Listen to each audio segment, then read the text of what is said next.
Malam ini kita akan bahas masalah narkoba yang masih susah banget diberantas. Miriplah sama memberantas mantan toksik. Pagi di blok nomornya, siang nongol lagi di IG. IG di blok, malamnya masih nongol di TikTok. Semua akun udah di blok. Pas lo ngopi di teras, dia udah nyender aja di pagar.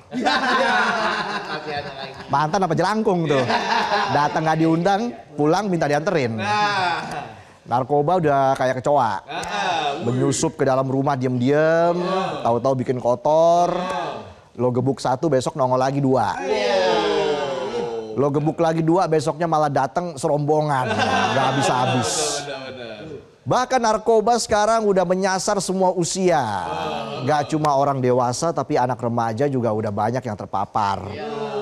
Ya persis lah kayak tren sosmed. Dulu yang demen pakai filter bocah-bocah puber. Sekarang orang dewasa juga ikut pakai filter.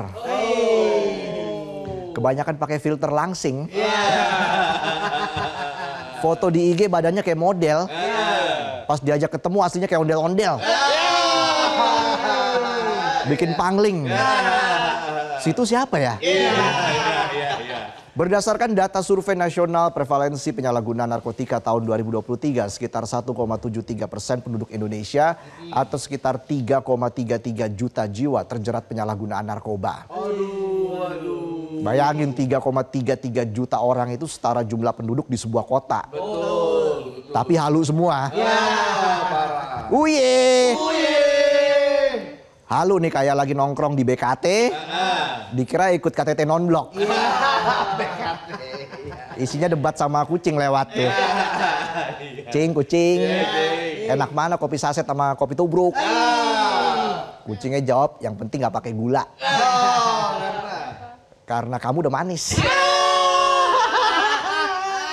Bisa aja lidah kucing. Enak tuh manis tuh lidah kucing. Dan yang bikin ngelus dada, korban narkoba bukannya berkurang, malah naik di kalangan anak muda. Catatan BNN, ada lebih dari 300.000 anak muda umur 15 sampai 25 tahun di Indonesia pernah nyobain narkoba. Kalau di rata-rata dari setiap 10.000 anak muda, ada 181 yang udah kecebur ke barang haram. Kalau kita bikin perbandingan, ya kira-kira 1 dari 55 orang pernah nyobain narkoba. Ya, 55 orang setara penumpang full di Metro Mini. Metro Mini tujuan Senen ke Kampung Melayu tuh. Tiba-tiba ada satu orang yang halu, pas Metro Mini udah ngetem di Kampung Melayu, dia nggak turun-turun. Pas ditanya mau turun mana bang? Gua mau ke planet Namek. Piccolo yang naik. Planetnya Piccolo. Miris ya. Umur segitu harusnya masih asik ngelakuin hal seru. Atau sibuk galau sama gebetan. Ya kayak taruh petasan di kaleng susu. Terus kaget sendiri pas meledak. Atau bengong galau nongkrong di warkop sampai subuh sambil nulis quotes di IG story. Aku bagimu kayak struk belanja. Gak pernah ditanya, gak pernah disimpan, mudah hilang, ujung-ujungnya dibuang. Apa aku harus foto ronsen dulu biar kamu bisa kenal aku lebih dalam? Bisa aja saya. Harusnya anak muda begitu. Lah ini malah kecanduan narkoba. Yang lain bingung nyari tebak-tebakan buat gombalin gebetan. Dia masih bingung kenapa kalau semut jalan selalu baris dan barengan. Apa semut punya grup WA buat janjian jalan atau emang lagi ikut lomba gerak jalan? Bisa. Uye. Kalau nggak segera dilakukan pencegahan dan anak muda dibiarkan terus kecanduan narkoba, bisa-bisa slogan pemuda harapan bangsa berubah jadi pemuda harapan bandar. Jangan ya deh ya. Masa remaja, masa yang paling absurd. Lagi cari jati diri. Kalau dihabisin buat pakai narkoba, yang ketemu bukan jati diri tapi ke Jatinegara ngobrol sama kerikil kereta. BNN bilang alasan anak-anak muda kepleset nyobain narkoba ada yang karena penasaran, ada yang karena dibujuk teman. Standar alasannya template.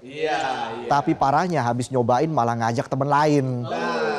Udah kayak MLM, bedanya kalau MLM bisa dapat komisi, nah kalau narkoba dapatnya antrian rehabilitasi. Makanya orang tua harus perhatian, jangan cuma lihat nilai di sekolah. Tapi perhatiin kalau anak tiba-tiba curhat ke ikan cupang.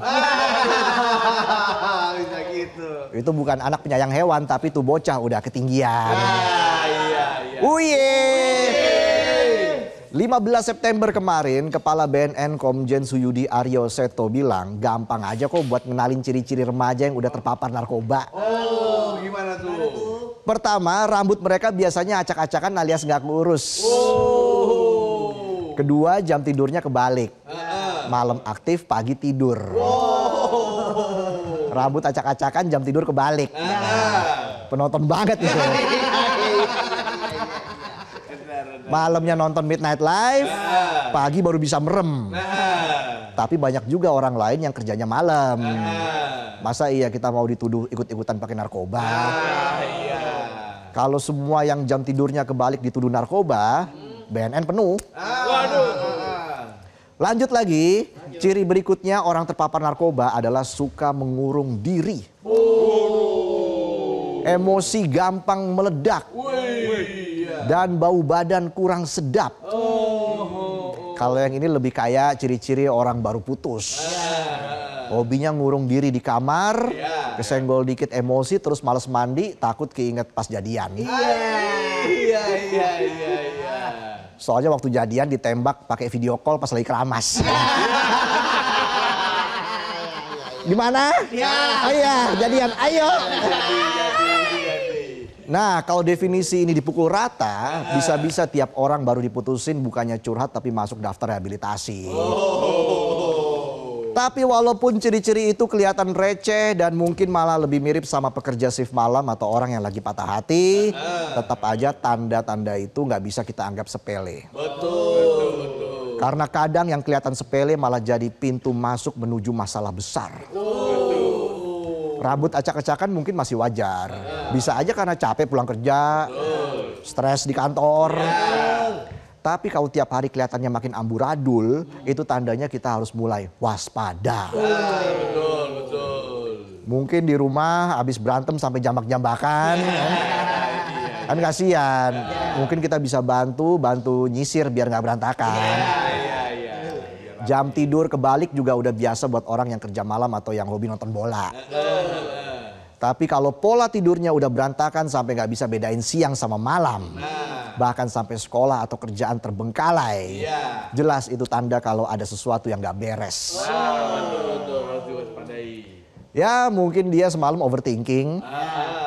Kalau sendal jepit itu pasangan, kapan mereka jadiannya ya? Absurd, iya. Sendal yang cowok, yang kanan apa yang kiri ya?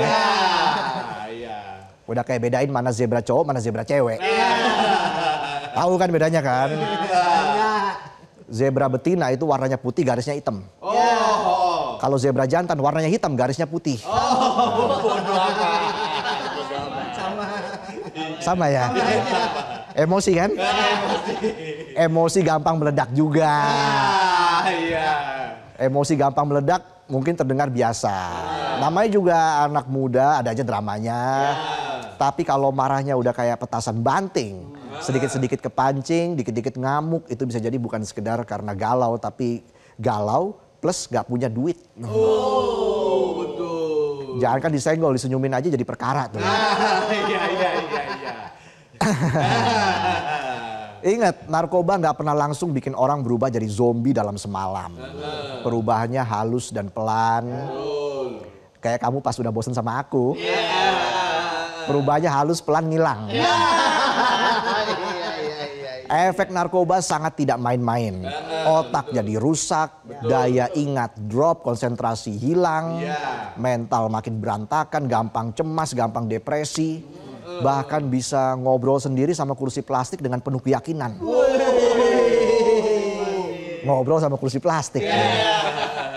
Bro, gue lagi stres banget nih.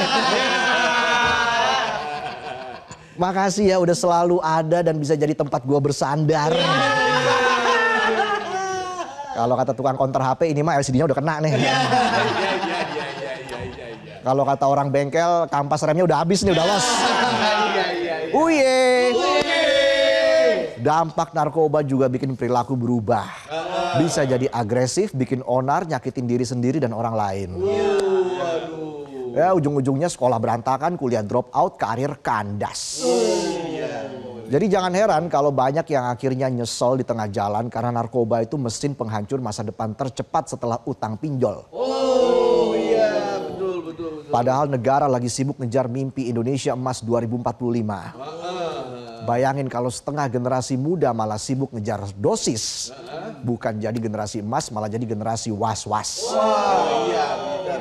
Bisa. Pada Juni 2021, BNN mencatat kerugian ekonomi akibat narkoba di Indonesia mencapai 84,7 triliun per tahun. Besar sekali. Padahal duit segitu kalau dipakai buat beli kopi, se-Indonesia melek tuh 2 bulan. Iya. Lanjut lagi. Efek narkoba juga nggak berhenti di pemakainya doang. Orang yang kecanduan pasti butuh duit buat beli lagi. Dan kalau duitnya habis, mulai tuh aneh-aneh, mulai ngutang, mulai pinjol, utangnya banyak, pinjolnya banyak, lanjut tuh jual-jualin barang di rumah. Gas melon di rumah tiba-tiba hilang, TV hilang, komputer dijual, toren dicolong. Gimana bawanya torennya? Barang di rumah habis, cuma sisa baju yang dipakai doang. Lanjut maling. Tiba-tiba jadi maling ayam, motor, bahkan tega melakukan kejahatan berat cuma buat naikin dosis. Ngeri. Makanya orang yang bilang narkoba itu pilihan pribadi, jelas logikanya sesat. Narkoba itu bukan sekedar pilihan pribadi, tapi pilihan buat nyusahin satu negeri. Iya, betul. Bukan cuma pemakai yang jadi korban, tapi masyarakat sekitarnya juga jadi nggak aman. Iya, pasti. Dan jangan kira narkoba cuma ada di kota besar. BNN bilang narkoba sekarang udah sampai masuk ke pedesaan. Tercatat provinsi dengan peredaran narkoba tertinggi ada di Sumatera Utara dengan 6,5%, Sumatera Selatan 5%, DKI Jakarta 3,3%, Sulawesi Tengah 2,8%, DI Yogyakarta 2,3%. Artinya narkoba udah kayak toko kelontong, ada di mana-mana dan buka 24 jam. Ngeri. Lagian nih kalau mau jujur, apa sih kerennya jadi pengguna narkoba? Iya, betul. Katanya pengen happy tapi malah masuk bui. Benar, ngapain? Katanya pengen bebas tapi faktanya banyak yang bablas alias overdosis. Hidup itu udah berat, jangan tambahin dengan hukuman yang lebih berat. Narkoba itu bukan sekedar masalah individu, bukan cuma cerita satu orang yang kesasar. Ini masalah kita semua dan ancaman serius buat masa depan bangsa. Betul. Generasi muda yang harusnya jadi harapan Indonesia malah terancam hilang masa depan gara-gara barang terlarang. Pencegahan dan kesadaran kolektif harus dibangun dari sekarang, nggak bisa cuma ngandelin BNN atau polisi. Iya. Orang tua harus lebih terbuka sama anaknya. Betul. Jangan sampai anak cari jawaban ke teman toksik karena di rumah nggak ada yang mau dengerin. Betul. Apalagi anak zaman sekarang biasanya lebih percaya kata-kata hari ini di medsos daripada kata-kata orang tua. Iya. Dihina tidak tumbang, dipuji makasih bang. Iya. Aku sebenarnya bisa melawan rasa malas ini, cuma lagi malas aja. Sekolah juga jangan cuma ngasih PR matematika, tapi harus ngasih edukasi tentang bahaya narkoba. Dan masyarakat harus berani lapor kalau ada peredaran narkoba di lingkungan sekitarnya. Indonesia bisa menjaga generasi muda dari narkoba asal mau gerak bareng-bareng. Jangan sampai di saat dunia udah ngelihat kita punya bonus demografi, yang kita tawarkan cuma bonus halusinasi. Waduh, jangan dong. Ingat, pakai narkoba itu nggak keren. Dan kalau kalian cuma nyari tinggi, ya tinggal naik pesawat aja. Ngapain tinggi-tinggi? Nggak usah sampai salah menggunakan obat.